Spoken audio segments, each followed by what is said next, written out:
Guess who's back? So, I noticed in your video, right, that you needed some help figuring out whether or not the beginner's wish was worth it. Yes, it is. Like I said, the characters that the game hands to you, they're important for like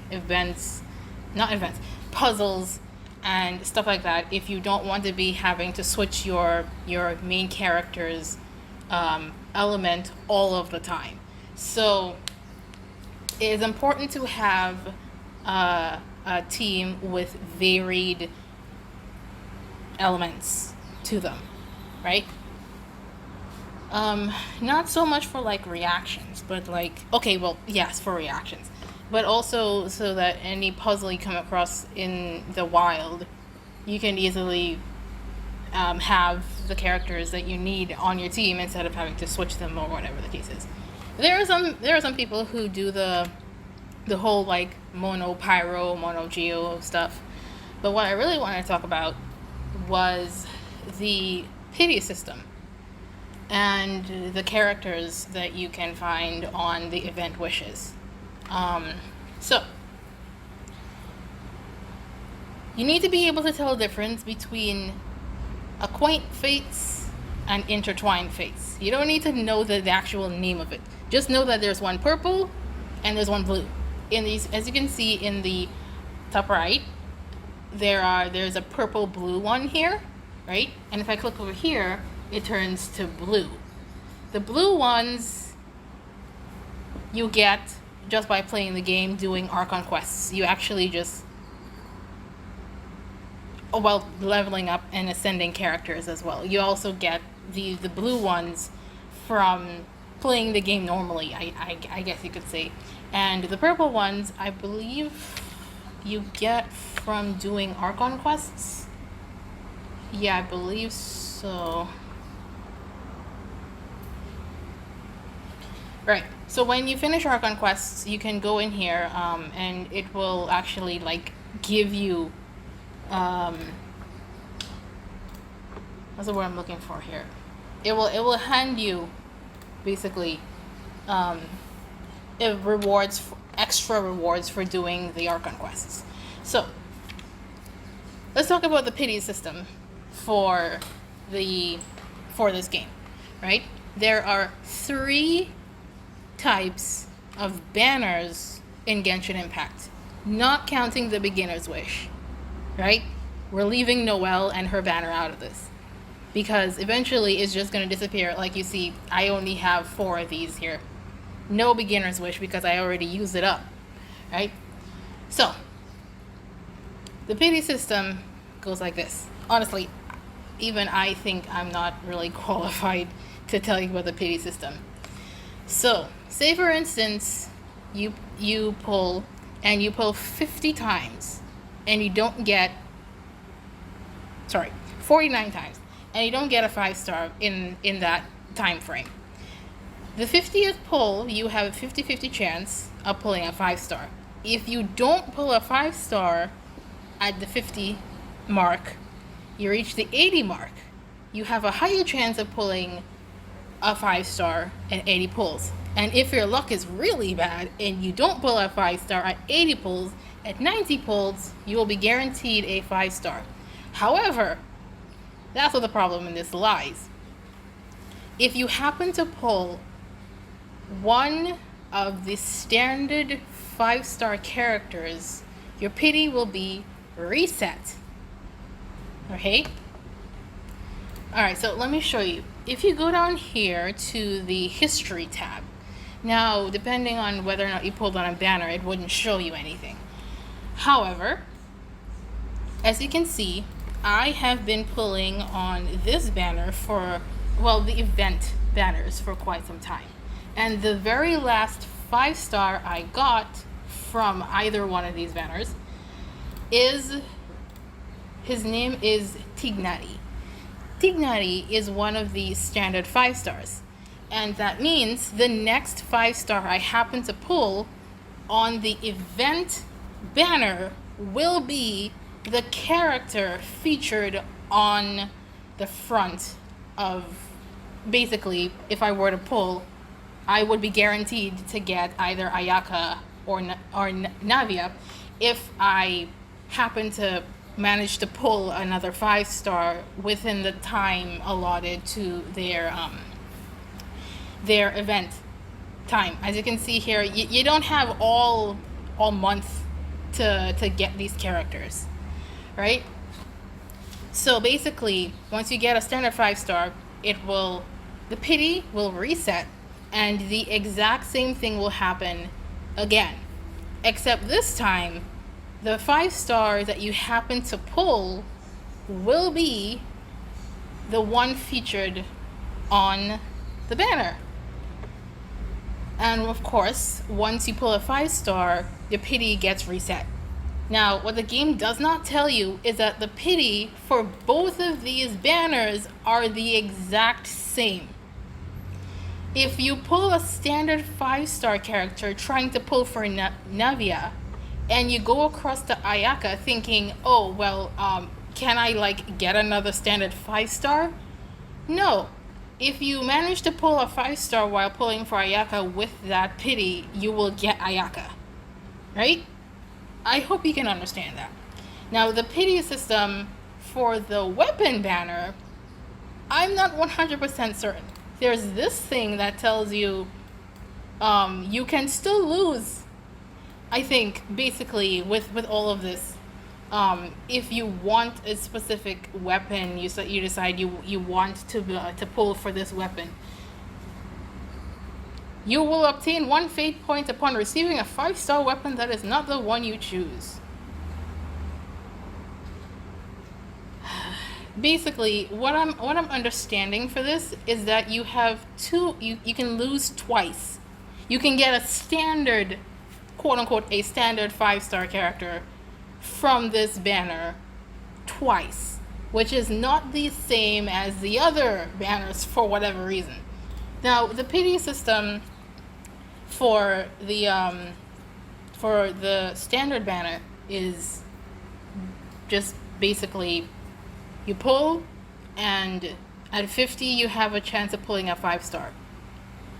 At 80 you have a chance of pulling a 5-star if you haven't gotten a 5-star up until that point. At that point, kind of like that, except that there is no specific weapon or character that is a 5-star that you're guaranteed to get. Like I said, it's like sticking your hand into one of those carnival sawdust filled bins. We don't really have those here in the Caribbean, but what are they called? I don't know. It's basically like sticking your hand into that. It's like a whole bunch of characters and weapons that you could get from the standard banner, right? So people will tell you, I noticed in your comment section that people were telling you to go for Ayaka. As a veteran of this game, I would tell you, don't do that. Don't try to get Ayaka, especially as a new player. Maybe when you're AR 30, you can try to get characters from Inazuma. Now, you see, the thing about this is, Ayaka is very powerful, but her power only shines when you start leveling her up and ascending her and getting the proper artifacts and weapon for her. The thing about it is, some of these characters are from various different regions. For instance, Ayaka is from a place called Inazuma, and Navia is from a place called Fontaine, right? Down here in the way you can see other characters featured alongside them. For instance, this girl here is called Sucrose. She is from Mondstadt. This one is called Rosaria. She's also from Mondstadt. And this one over here is called Candice, and she is from Sumeru, right? Now, all of these characters right here, you can go to their regions on the map just by walking and get the materials to ascend them. Like let me show you something. Right? This is where you start out in Mondstadt, right here. You can walk this distance. Walk all the way over here like this, right? And boom, you have Fontaine with all of the ascension materials here and whatnot. Well, of course, in Mondstadt you have all of the ascension materials right here. But in Azuma, look where Inazuma is. And no, you cannot ice bridge to it. The developers thought of that and put a teleport barrier around the entire region. So if you think you can just ice bridge yourself across the water to get to Inazuma to get Ayaka's ascension materials, you are wrong. In order to actually what's the word I'm looking for here? Legally get to Inazuma, you have to be AR at the very least AR 32, I believe. It used to be AR 34, but they changed it to make it easier for new players and whatnot.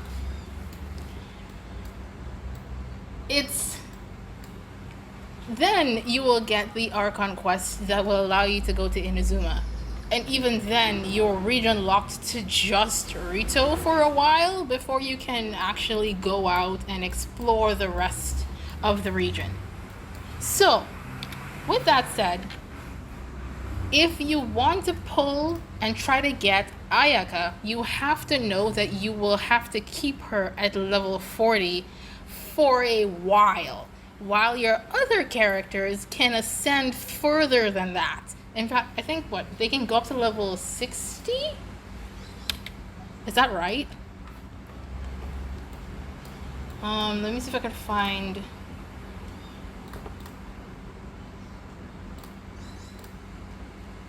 Hold on. I need level 1. Level 20, level 40, level 50, and then level 60. So your Ayaka will be stuck at level 40 while all of the other characters go on to level 50 and level 60. And at that point, well, she wouldn't be powerful compared to your other characters. Okay? So, if you want to pull her and then wait to get her ascension materials, you can do that. I could mention the fact that you could technically break the game, go underneath the map, and visit Inazuma early, but I will not mention that because that's bad. You won't get banned for doing it. In fact, there's actually like no way for MiHoYo to tell that you broke the game, but you still shouldn't do it. I'm not recommending you to do it. So let's recap, right? The pity system is you hit 50, you have a chance of pulling a 5-star. If you don't get a 5-star at 50, you hit 80, you have a chance of getting a 5-star. If you're really not lucky and you haven't pulled a 5-star up until this point, you hit 90 wishes, you get a 5-star. The key word here being a 5-star. If that A happens to be one of the standard 5-star characters. Actually, I can probably just show you all of them here all at once. So I'm gonna show you all of the standard 5-stars. If you happen to see yourself getting any one of these characters, know that you just lost your pity, but also gained some pity as well. Okay, so first of all you have Diluc, you have Mona, you have Chi-Chi, you have Keqing, you have Jean. Did I pass her or something? I have Jean. So I was looking in the wrong places. Where's Jean? Oh my gosh, she was right here the entire time. Right. So they didn't put them all in the same place. Right. Okay, so Jean, Diluc, Chi-Chi, Mona, Kaching. Make sure you remember these characters, what they look like, by the way, just in case. You have Tignari, you have Dehya. I believe that's all of them. Yes? I believe that's all of them. So, if you happen to pull any of those characters, know that you are now guaranteed the character on the banner, but you would still have to hit pity or either get very, very lucky, right? Because you could pull, say for instance, a Chi-Chi, and 7 pulls later you pull an Ayaka. That's actually something that kind of happened to me. I pulled a Diluc at one point, and 7 pulls later I pulled a Zhongli. That's this dude here. Not on this server, by the way. Zhongli was actually my second event 5-star that I got on this server, and he has been absolutely invaluable. That's all I'm gonna say. Now, Noelle, right? Let's talk a little bit about Noelle real quick. Noelle is indeed a defensive support character, but the thing about it is, when she has her shield up and she hits people, she heals the rest of your party based on, I think, her defense, right? So if you want to find out what a character does, you go to their talents and then you click on one of these and it will tell you what these do, right? So this is her normal attack, right? And then it would also tell you what her charged attack does, what her plunging attack does. And here you can see the description of her skill and of her burst, right? And as you can see down here, you can actually level these up. And it will do more damage, scale higher, stuff like that. You don't have to worry too much about this right now because I don't think you can actually do that right now. You would need to, I think you would actually need to ascend your characters twice in order to start leveling up skills and whatnot. So, when she has her shield on her and she hits something or someone, it has a chance to regenerate HP for all of the characters, not only just you. If you happen to be playing Noelle in co-op, you can also regenerate HP for your co-op teammates as well.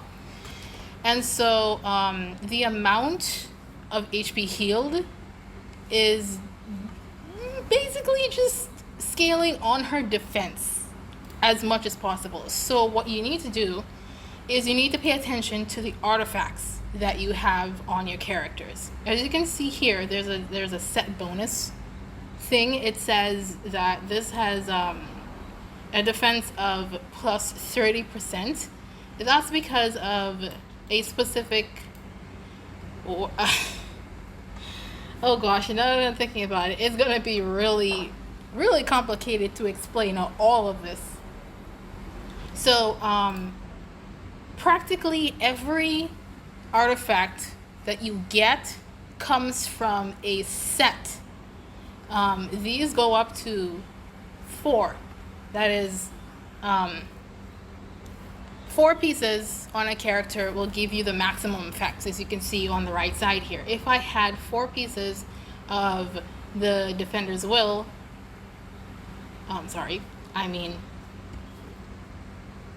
this. Sons of, no, that's not right either. Gosh darn. Anyway, if I had 4 of these artifacts on my Noelle, it would give my character a stronger effect than just having it 2-piece. However, you don't have to go all 2-piece. You don't have to go all 4-piece all of the time. For instance, you could go hybrid, for instance. Like, for instance, why do I keep saying this? You could go for two piece on one and two piece on another. So my amber here has an attack percent and a pyro damage percent. So what that means is that she's not only doing more damage with her attacks, but she also has more damage dealt by using her skill or her charged attack, which inflicts pyro, right? I hope all of that was understandable to understand, right? So there are artifacts, there are bonuses for artifacts, and certain characters benefit from a hybrid set, a hybrid build, rather than just going 4-piece in certain cases. Okay? Okay. I believe that's all I want to say. Oh my gosh, it's a scandal. So that's all I wanted to say. So Janet,